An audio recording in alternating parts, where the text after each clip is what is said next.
Hello, and welcome to another episode of Such a Nightmare, Conversations About Horror. I am Katherine Troyer, and I'm delighted, as I am so often delighted, to be joined by Toni Tresca. Howdy.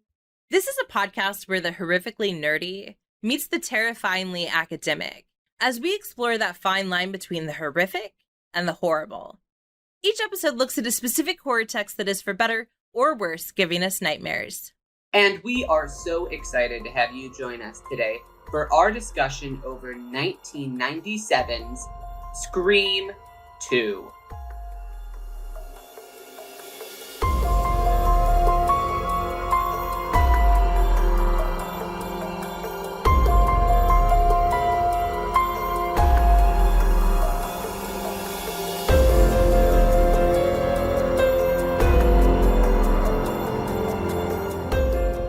It's amazing to me when these films come out right on top of each other. These Scream films just came out back to back to back. And I guess that makes sense because the writer who wrote the original Scream, Kevin Williamson, when he Dawson's Creek? of Dawson's Creek fame, Kevin Williamson, and a guest of the Scream trilogy. And this minor horror text that we're talking about. Yes. When he wrote the original Scream, he also had developed a 5-page pitch for both Scream 2 as well as Scream 3 to kind of entice the producers that they're buying not just a horror script, but a horror franchise. It's interesting that you say that because I definitely feel that Scream 2 feels connected in a way that you can tell they were like, but this isn't where the story ends. I'll be curious to know your thoughts once you've had a chance to watch Scream 3, because to me, that's my least favorite film out of all 5 of them. Mm-hmm. And it's my least favorite because honestly, it feels the least connected. It feels the most sort of shoved into, square peg, round hole type feel. So it's wild to me that this was an intentional conclusion to the narrative. To the trilogy. And I guess just a Scream disclosure, I've seen Scream 1 several times. This was my first time watching Scream 2, and I have seen the 2022 Scream, but no Scream 3 or 4 yet. And you've seen them all. I've seen them all. I've seen them all many, many times. And we go back to the adage of that we used for Nightmare on Elm Street, where a bad nightmare is still a good horror film. Yeah. A bad Scream is still a film I'm willing to watch. So, Scream 3, when we get to it, I'll still watch it and rewatch it. But I really like Scream 2 for so many reasons. And one of them is that you and I, in our Venn diagram of horror comedy, also really are fond of college horror comedy. That's true. We have we've liked Black Christmas. We really like the Happy Death Day films, and now I guess we both really like Scream 2, just to name a few of our college age horror romps that we love. Because there's something about college that it's the perfect liminal space. Right? Yeah. Because you're not a quote child anymore, but you're not a quote adult either. You are, if you're that traditional 18 to 24-year-old college student. Right. There's all of this stuff that happens on college campuses that only makes sense on college campuses. And one of them is Greek life, right? It's a good example. Another thing is how the college theater circuit runs and operates. The fact that so much of this third act is set in a college theater feels particularly truthful. As a theater kid. It does. You're like, yeah, that makes sense that, this would lead to death and destruction. Yeah. In fact, I think the only part that feels inauthentic is that one of the theater kids wasn't the killer. Yeah, I was like, I honestly, although I may even argue that Liv Schreiber's Cotton Weary, he's a theater kid at heart. He's dramatic, a little drama king. I'm a huge fan of Liv Schreiber. And every time I see him in something, I'm just reminded that I need to see more of him. Mm-hmm. One of the shows I just can't believe I haven't started watching yet is Ray Donovan, which apparently has been on for 7 seasons now. And can you imagine 7 seasons of Liev Schreiber? But you're so correct that Cotton Weary. Again, I have to pause. If you listen to the Scream episode, you heard that I always want to call him Cotton Mathers. Cotton Weary, I want more from him. He's such a good character. And he's such an interesting character because he, like you said, he's a drama queen, but he also kind of deserves to be, right? Like, he was wrongfully imprisoned, and they make that explicitly clear, but Yeah. I think we could pause a moment and be like, let's talk about how serious that is, that he has been, he just wants to have some retribution. And let's face it, the government is never going to give him restitution. Yeah. It's pretty wacky what happens to him. What happens to so many of these characters throughout. But before we get into that, maybe let's do a brief summary so that all of our screamers out there can scream along to this with the information of the plot.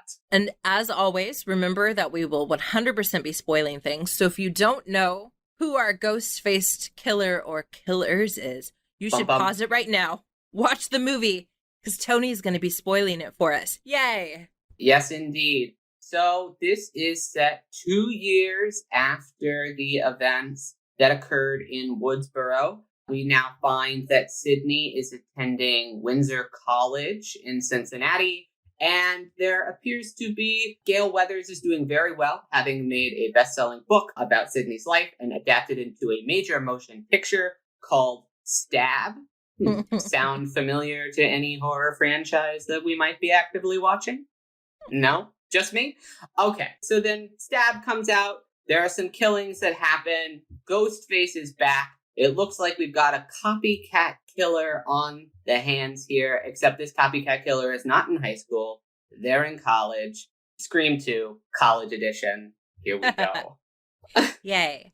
Yeah, let's talk about that opening scene, because we have criticized cold openings, but if there's one person who can do them, or team, right, it's Craven and Williamson, because they are really good at figuring out, so what is that thing we want people to identify as the source of horror, and how can we embed that into the cold opening? So in the first Scream, it's just that like premise of this sort of senseless yet somehow targeted murder, right? And Scream 2, it's that relationship that we're going to spend the entire film wrestling with between fantasy and reality, right? Fact and fiction. And I have to say, there's something really desperately terrifying about being killed in a crowd. Being killed in a crowd. I think being killed in a crowded movie theater too. Yes. Particularly, like, I think after a lot of the events that have happened in movie theaters here in America in the recent years that made that opening scene even more impactful. Isn't that amazing? Yeah. It's been it's recontextualized. Also, I think it's interesting to just talk about that opening scene. Is like that rowdiness of a crowd is really not something that I've experienced in a while. They're like fully masked, everybody just really engaged in it. Particularly once COVID hit, it's now just small theaters. I'm in theaters with maybe 3, 4, 5 other people, 10 if I'm lucky. It's crazy just to think about different it is, and the recontextualization of that opening scene.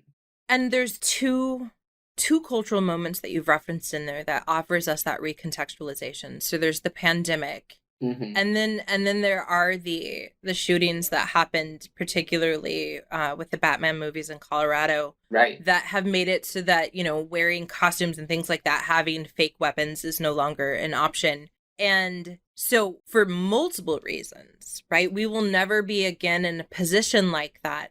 But also for multiple reasons, that scene that we will never experience again is somehow that much more terrifying, right? Because we're like, look at all those people crammed next to each other. And also, you don't know who's the killer. And so knowing where we are now makes it somehow, it both dates the scene, but it also makes it more timely, if that makes sense. And it also kind of like, I was really enticed by the energy of that crowd. It had a real Bacchanesian energy, in which we'll get into more of the Greek themes that are directly inspired in this very film a little bit later, particularly in the third act. But I thought that was definitely what that spirit of the crowd was kind of capturing into. And Bacchanesian energy, which comes from like the spirit of Dionysus in Greek culture, is known to make crowds, it's very infectious. It makes crowds go wild and crazy. And while that's both a good thing, those highs can also be incredibly dangerous, like we see in that opening crap scene, that it does ultimately turn dangerous for the young couple who goes to see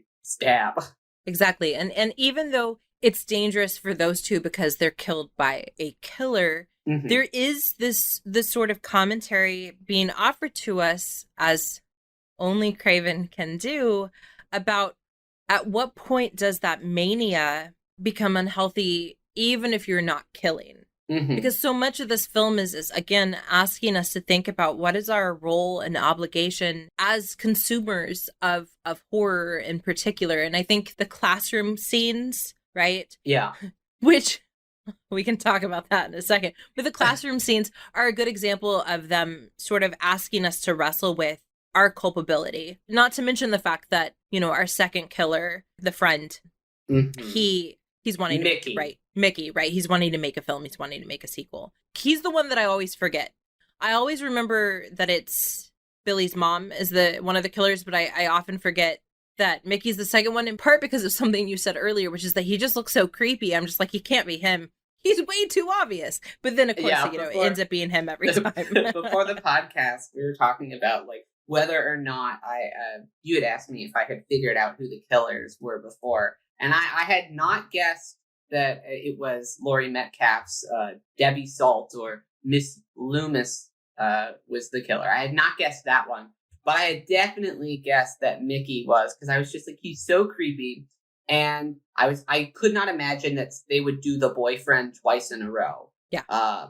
The classroom scenes are really interesting as someone who teaches, in part because even the most lively conversations I've had as an instructor or a student, and I've had lively conversations, are not like thesis level discussions, right? Where like everyone has seen all the films and can, you know, make these astute observations about, well, the types of things that Randy talks about. But even though it's not realistic to real life, it is what this film needs. Because this film is asking us again and again, the franchises, right, to consider, what do you do with that knowledge, right? Like, how do you use that knowledge, and how can you use that knowledge in not just harmful ways, but I think also, as Randy kind of illustrates, in positive ways. Like, because Randy is really trying, and I think Randy is like really trying to help, which is ultimately, I guess, since this is a horror movie, why he has to be punished. Yeah, I really wish he would have.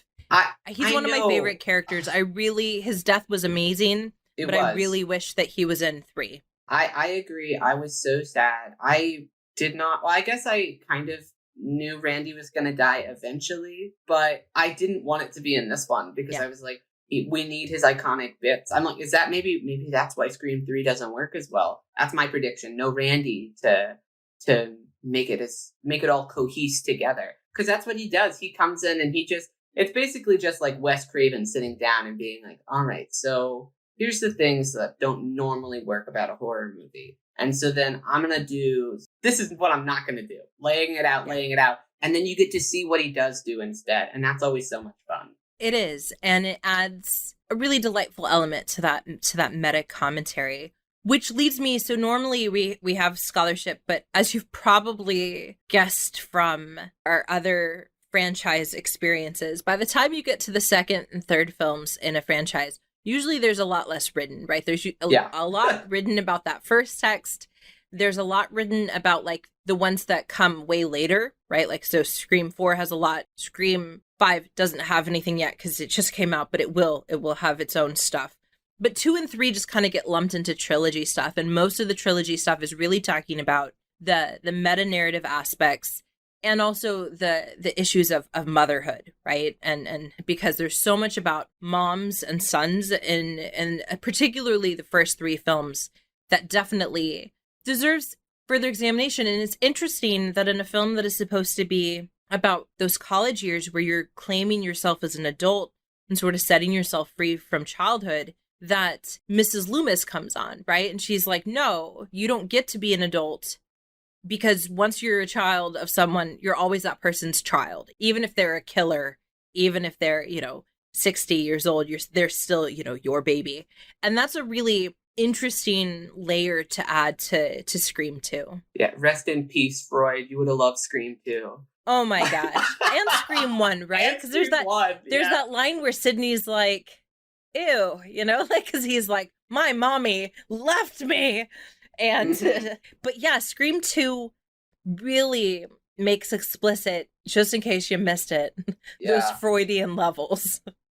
There is, of course, also this sort of Greek element. So Freud talks a lot about Oedipus and Electra and things like that. And Scream 2 does not have Oedipus, but it is still having another very well-known Greek play, the first play in the trilogy, the Oresteia, Agamemnon, which also has mother issues, right? Because the play is about Agamemnon has sacrificed his daughter Iphigenia, and then Clytemnestra is like, nope, you just killed my child. So she kills Agamemnon. And then there's also Agamemnon's father, who at one point cooks his brother's children and serves him his own children. So there's lots of like parental issues that the Greeks were real fond of. We're going to talk about this more in our spooky scrap, but I think, Toni, you're correct to kind of point out that, like, what a obvious way, but a really fantastic way to build this in, to remind us that we have always had mommy issues from the beginning. It's all Greek to me. Yeah. You've been holding on to that little chosen nugget of a pun for a while now. I can feel it. I saw the smile emerge on your face. You have a specific smile you do when it's time for you to say something terribly punny. And that's, I guess, just one of the downsides of only doing this as podcast form. You don't get to see, and you know what it reminds me of? It's the Jim Carrey version of the Grinch, like where it gets a little too big for your face, and I'm like, please stop! Don't, whatever's in your mind, don't say it aloud, and then you do, and I'm like, oh, thank you, thank you for that. Let's talk about the mom, Mrs. Loomis, aka Salt. Debbie Salt, aka character actress, Laurie Metcalf, aka gift to our generation, inspirational actress. She's iconic in this. I love this character. In here, first, the introduction of Debbie Salt. I really like her interactions with Courtney Cox. Oh my gosh, I love both the ways that she specifically is able to get under Courtney Cox's, Gale Weathers' skin. Yes. Her questions are so specific. And I also do love then what Gale gets to do of like deconstructing her and putting her back in her place. Their interactions are very sharp.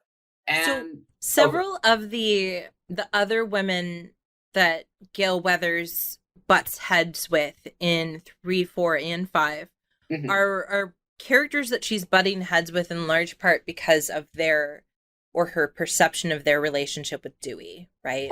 So in 3, 4, and 5, each of them, there's a character that Dewey sort of takes under his wing / serves as a mild romantic interest.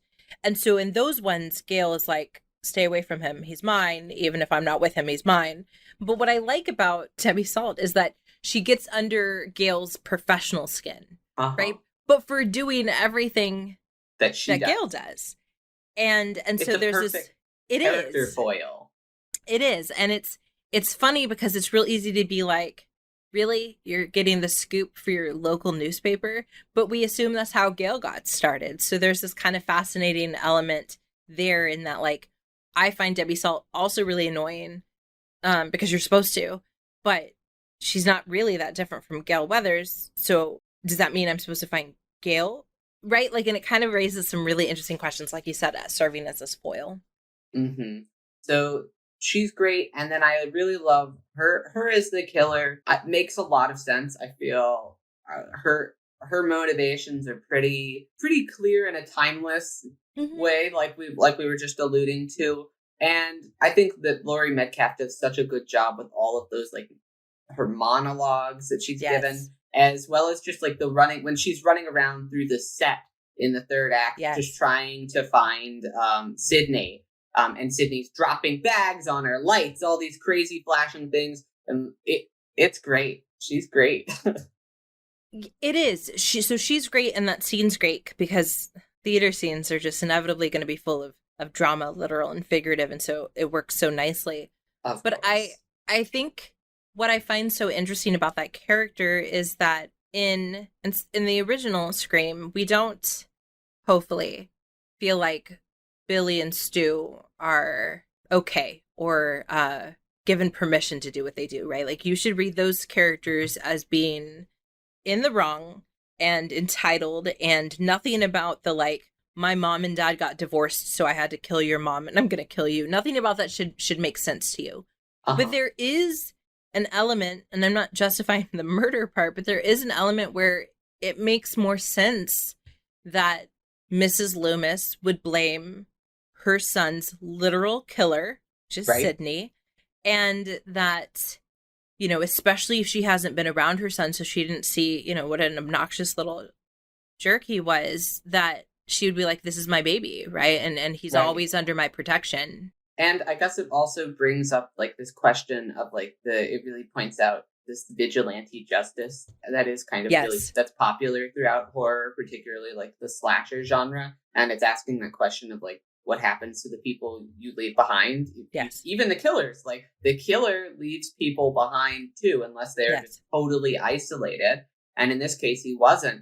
And so when Miss Loomis comes back and is like talking, it's very into this fate concept of like, isn't it just so fitting that then you enact your version of justice based on your morals and what you believe to be right, and so you've killed this person. So now I'm here. I'm doing the same thing.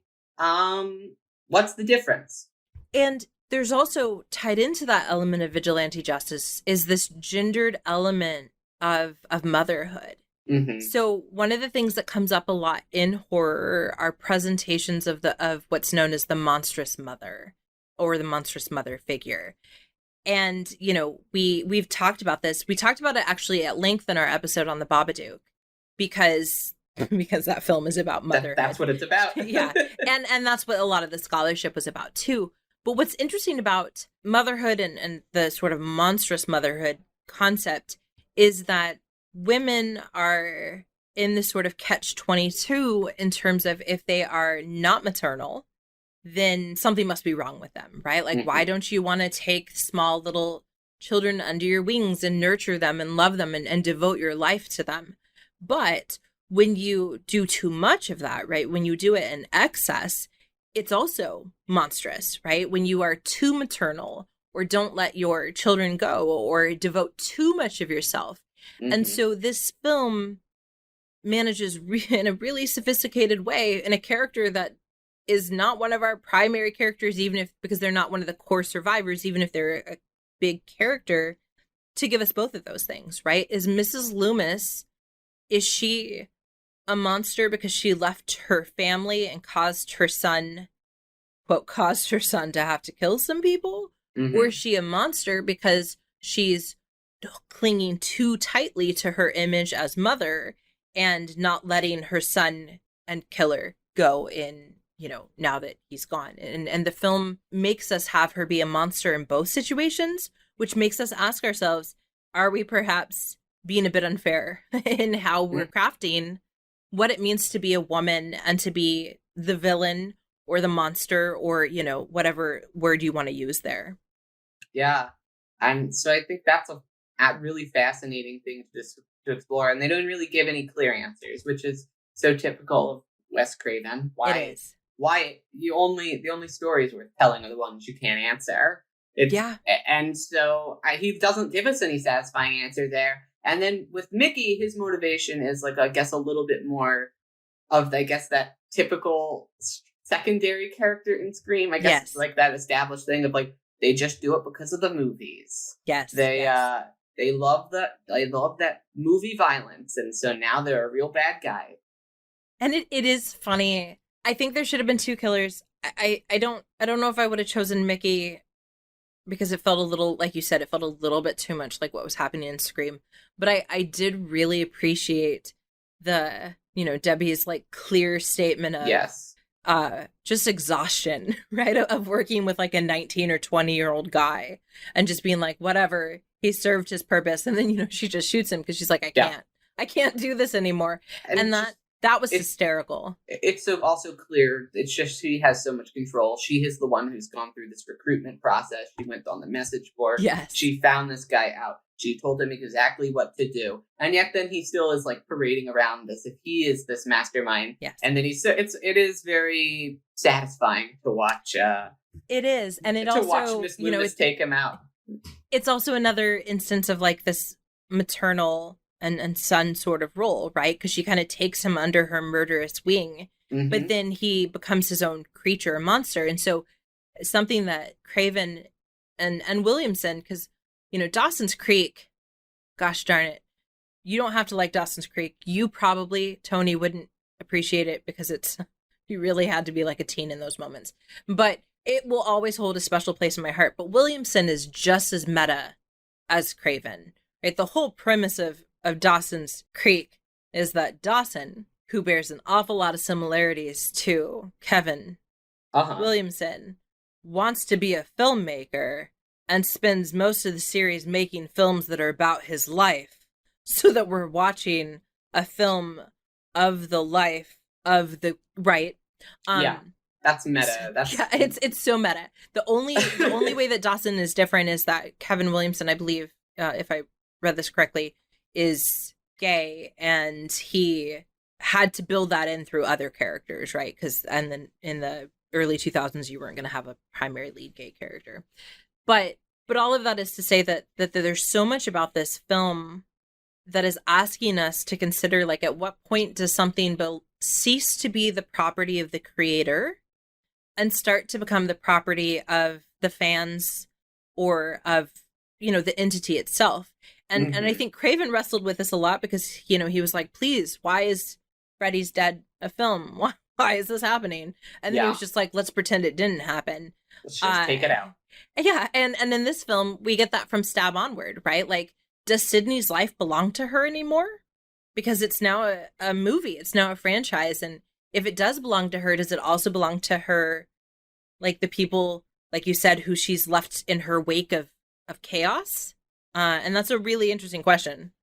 And it opens it really does open that bag of worms, particularly like just with like how it treats the media and anyone who can blow up because of just being anywhere near Sidney or any types of killings, which is, again, it's scary how that this was coming out then, and it's only proven a lot of these things that are scary true the more time that has happened, because killing people has been a really good way to get attention, just because of how the media is set up. If it leads, it bleeds kind of mentality. So it's just been another one of those things that has aged very frighteningly well. Yes. As has just the idea of being well known because of who you are as opposed to what you've done.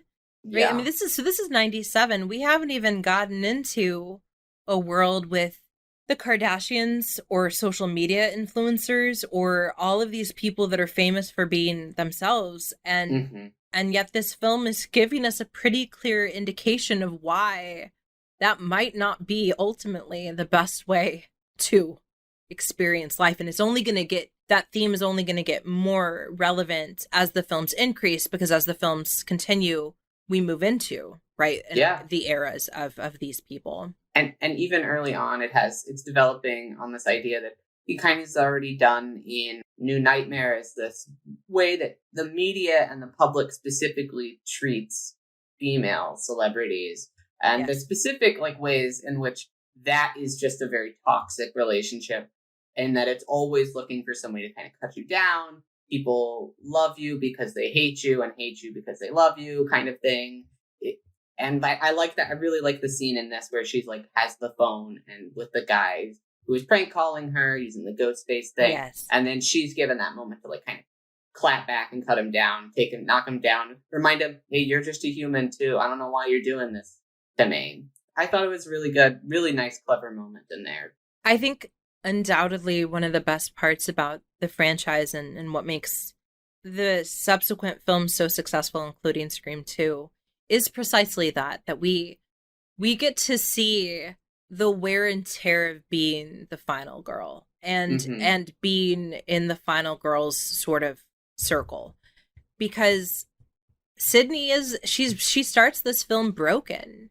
She's trying not to be. She doesn't want to be. And there's sort of this weird, although no character in the film at any point says, like, why haven't you gotten over this yet? As opposed to Billy, who said that in the first one. There is nevertheless, you can see that she feels that pressure to tuck away her trauma and to not be a nuisance, right? To not metaphorically bleed all over everyone. But she's traumatized. Because her trauma doesn't allow her to cohesively be inserted into any large group setting. Yes. Because she kind of she knows firsthand that in these large groups, that doesn't always mean safety.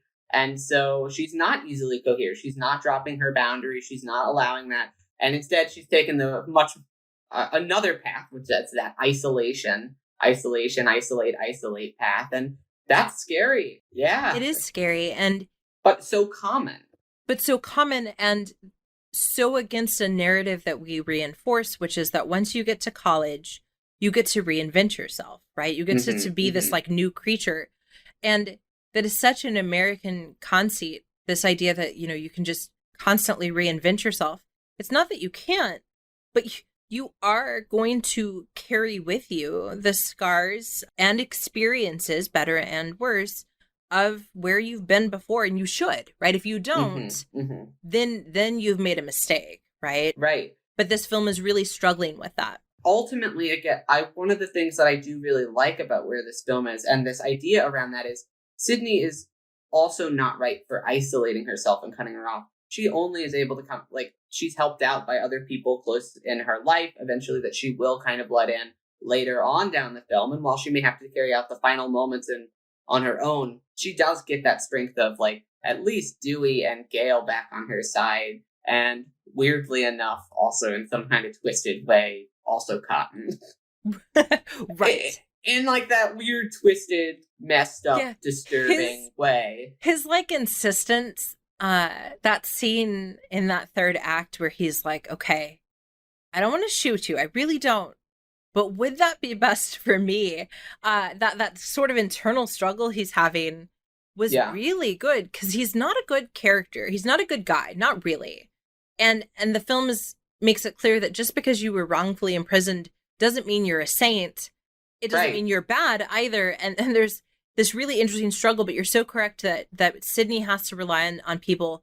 And the other characters have to remember that too, right? Gale and Dewey are like, oh yeah, we actually do work well as a team. Oh yeah, you know, two is better than one. And then that constant sort of reminder that even if it puts you in jeopardy, it also is your greatest potential to survive. Because groups are scary, as this movie tells us over and over again, through Greek life, through this kind of the theater set scenes and like the mask thing that happens there. The opening scene at the movie theater. Yes, groups are scary, but groups are also, and other people are also the only things that can help you out in that situation. Like, straight up, Sidney would be dead without another person in that final scene. So literally the film is reinforcing that. Even if you don't like that, it is human. You have to rely on other people. And I think that's a really interesting message and way to discuss trauma and the response that it forces us to have in interpersonal relationships, and specifically the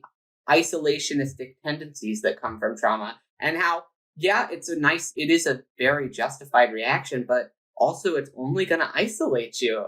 Yeah, the film makes a distinction between, like, mob versus group, or there's some word, I'm not sure what the word is because it's not always a mob, but there's a difference between her core team and the movie theater people. Or one of the scenes I think is beautifully done in terms of cinematography, but also just in terms of it being really creepy, is that scene that you were referring to when they're doing the dress rehearsal and you know, everyone's wearing the masks, and then the Ghostface killer is in there amongst them. Although actually we never know for sure if she's hallucinating that or if that's real. It's such a good scene. I mean, it really, like, it's visually beautiful. It's very kind of disturbing. But again, there's that idea of, like, when you're in a group where you're not your authentic selves, where you are literally or figuratively wearing masks, it is going to be really hard to build those connections that you need to survive. Yeah, I think that is really interesting. The idea of the masks and how masks have different meanings across culture. Yes. Because, like, the Greek idea of a mask is not, it's actually not scary. Like, those masks that they were wearing was like, they would use those masks in comedies. Those were just masks were the only way in which they did theater and they performed. They were kind of a fun thing, honestly. But now our idea of what a mask is has shifted so greatly that it is now seeing that scene is disturbing rather than as Yes. it would originally have been for like a Greek audience of being like, oh yeah, the masks are kind of cool. Like, yeah, sure, this is just what we do. Right. And this kind of takes us all the way back to like Halloween, right? Because the Michael Myers mask is just a Captain Kirk mask that's been spray painted. So Mm-hmm. we had this period of time where, you know, wearing masks was more joyful, right? And less sort of inherently disturbing. And now that we're in a pandemic, I don't think people are terrified of masks in the sense that they look at it and like scream, but all of our conversations about masks that we seem so insistent on having about like when should you wear a mask and how can you read people when they're wearing a mask and all this stuff, you know, I can't help but feel that you're so correct that there would have been a time when people would have just been like, okay, but we're not there anymore. The last thing I want to talk about is you had mentioned something that you had found in your research, and that was that there were several changes that had to be made to things because of potential leakages, because again they had planned this sort of before the first film even came out, and that Craven sort of was making some gambles in terms of what was in the film for the rating purposes, right? Because he didn't want to get another NC-17. So would you just give some of that background for the film? So it got leaked out that Derek, the boyfriend, and Hallie, Sidney's friend in college, were actually the real killers. Oh. And then when that was leaked, they obviously that was switched to be Mickey and Debbie. I'm glad it wasn't the boyfriend again. I'm glad as well. Although there's a lot of speculation around this because there are also rumors that it was supposed to be all four of them at one point. Oh. Derek, Hallie, Mickey, and Debbie. That would have been kind of interesting. That could have worked, but it may have also been like, Derek and Hallie don't really have any clear motivation. Yeah. So I guess I am still kind of glad they didn't do it. I guess they would have built that into the script, though. What I would like to see in a Scream film eventually, though, is for there to be either two separate killers or two separate sets of killers that have very different motivations and are all actually getting in each other's way. That and would so you're be very like, funny. You're like, why is Susan? Why would they have killed Susan? She's not even connected to anyone else. And it's like, well, she's connected to one set of killers, right? And then Billy, or not that Billy. Would make a fantastic television show. It like would. I know that they've already done a Scream TV show, but we could just pretend that they didn't, and we could just do this one instead. Yes. And instead of focusing on like the victims, you focus on the two team of killers. Yes. It's a totally different way for Scream. Anyway, okay. So if any producers want to do this, hit us up. I also would love to see, and I think a Scream film would be the perfect place for it, a someone who wants to be the victim, but the killers aren't interested. Like, I would love for Ghostface Killer's like there, and there's this character who, you know, that awkward moment when you're like trying to get past someone in the hall and you both shift left and then you both shift right, and then, you know, you're like, sorry, I want that to happen, but the Ghostface Killer is trying to like not kill this person, and the person's like trying to be stabbed, and they're like, oh, you almost got me there, you know, and the Ghostface Killer's like, stop it, and he's like, oh, are you sure you don't want to stab me? Like, I just think there'd be some really interesting things that could happen. Okay, so potentially two different killers, potentially four killers. Were there other spoilers that were leaked? Yes, the entire plot was leaked on the internet. Oh my gosh. And this is like early days of the internet. This is early days. So like so then after that, they had to like totally switch how they were doing production. They locked it down. They didn't give the last 10 pages of the script out to the cast until the very end of the process. Yeah, they were really restrictive on who was allowed in and out of set. And some of that rewriting stuff has been later in life. Like 2017, Kevin Williamson was like, actually, the Derek Hallie killer duo was a dummy ending the whole time in case the script was leaked. But obviously, all this is after the fact, so you can kind of say whatever you want. I guess Yeah, we'll you never can. truly know what happened, like how much was related to the leakage and how much was related to just like that was always the intent the whole time. But either way, I think it worked out for the best. Yeah, you do need to be a little suspicious of people that know how to craft meta narratives, right? Because they're going to create then a meta narrative. Yeah. And so that was one instance. Another interesting thing was like kind of Craven's relationship with the ratings board, the MPAA. He had a lot of trouble with the first film getting it down from NC-17 to R. They had to submit multiple drafts, and eventually one of the film's producer just had to like kind of be like, just give them the R rating, and negotiated with them directly, got the R rating, whatever. So Craven was really, really worried with this film that he was going to have to fight them to get that R rating. So in the script and in the film that he showed them, he actually included more violence in it than he had wanted. Like Craven was like, I'm going to shoot this really long, gory scene of Randy's death with like everything going really long, focusing on it, showing it from all these different angles, when all I really want was like a throat slash. And I'd be happy with that for this scene. But then he submitted this gory cut to the MPA, and they were like, this film is important enough that you can have whatever violence you want. We think the message is important enough. And so the ultimate gory cut is Scream 2. That this is the movie, this is the with the extra added violence that Craven didn't even actually want to put in there. But it's so interesting because this is just a total pivot from where the film, from like where Craven was with this exact franchise just a couple of years prior. And I guess just I don't even know what that begins to show. Like, I guess the cultural conscience around horror changing around this franchise. I'm not sure. Yeah, I can't help but feel that part of it is the board's awareness that this film is commenting on these things as much as offering these things. Yeah. But I'm just honestly surprised that the board got it. If you've ever read or watched anything about how ratings happen, it's the Wild West. It is just utter chaos, and it is so idiosyncratic and just weird. But I'm glad because that scene with Randy, it's probably one of the best kill scenes in the film, and it's another one of those ones that's so disturbing because it's happening in broad daylight. And that is just something that both Craven with the directing and Williamson with the writing managed to capture really effectively, how you can be alone in a crowd but be in a team, and never be more powerful, or something like that. Agreed. Yeah. So there's all in all, this film was really, I found, just incredibly interesting. A couple weak spots. I think this film does suffer, I think, from, although it comments on it and the tropes of sequels of like just redoing things from the original. Yeah, this film does do that, even though it says that's the trope of the sequels and they shouldn't do it.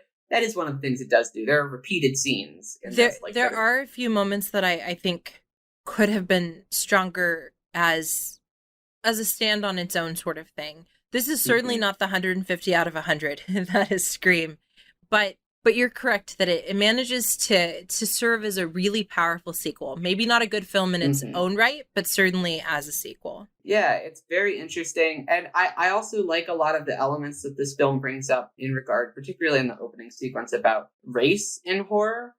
Although it was still in that weird era where it would like make the comments about race, but then still kill like the two black characters in the opening scene, and then have a lot of like stereotypical portrayals around race, and then not really include a lot of people of color in the cast outside of that. So it was we're not going to get to that until Scream 22, right? Yeah. That we're going to start having just a like, hey, maybe not everyone just has to be by default white and straight.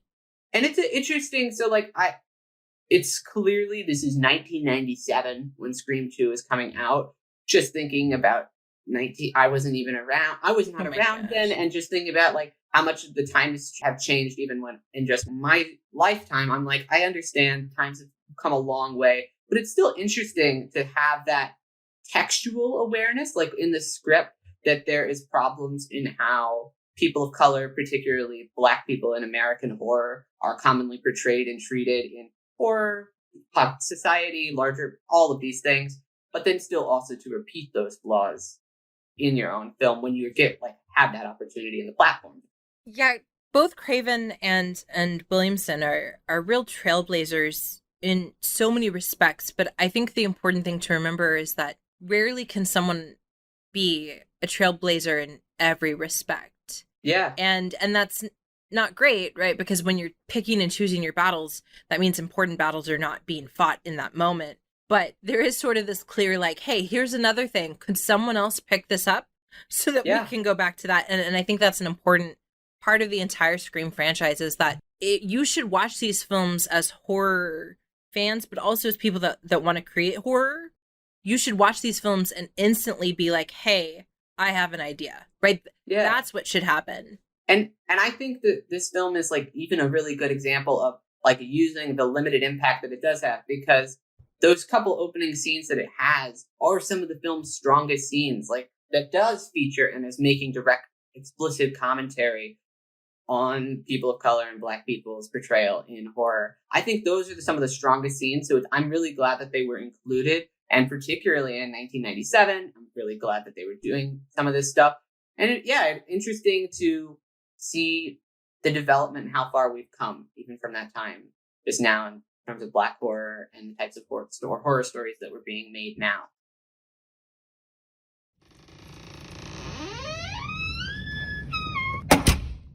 So that is just like tip of the iceberg of some of our thoughts for Scream 2, a film that manages to start really strong, end really strong, maybe have a few moments in the middle that are not quite as powerful, but that serves as a really excellent continuation of what Scream, the first Scream, is offering to us.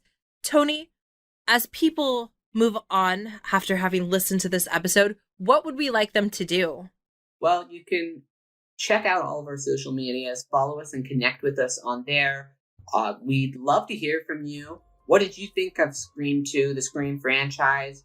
And what are you screaming for more of from us? Let us know on all of our social medias or by reaching out to us on our Gmail.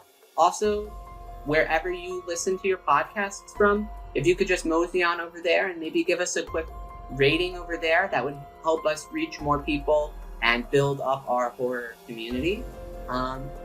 So all of those things would be super ideal for getting in contact with us before our next episode. Yes, and speaking of our next episode, so for our next film, we thought we would sort of change things up a little bit and go with a black and white film, one that's earlier than most of the films that we're talking about, and one that I am not always sure is a horror film, even if it is often cited as giving us some of the framework of the slasher. And what film am I talking about? 1960s Psycho. Yay! That's going to be a very fun and exciting conversation. I've never seen Psycho before, so I'm excited to see it. I'm excited to know your thoughts about it, and I'm excited to rewatch it. It's one that deserves rewatching pretty regularly. Thank you so much for listening to our nightmares. And have a spooktacular day.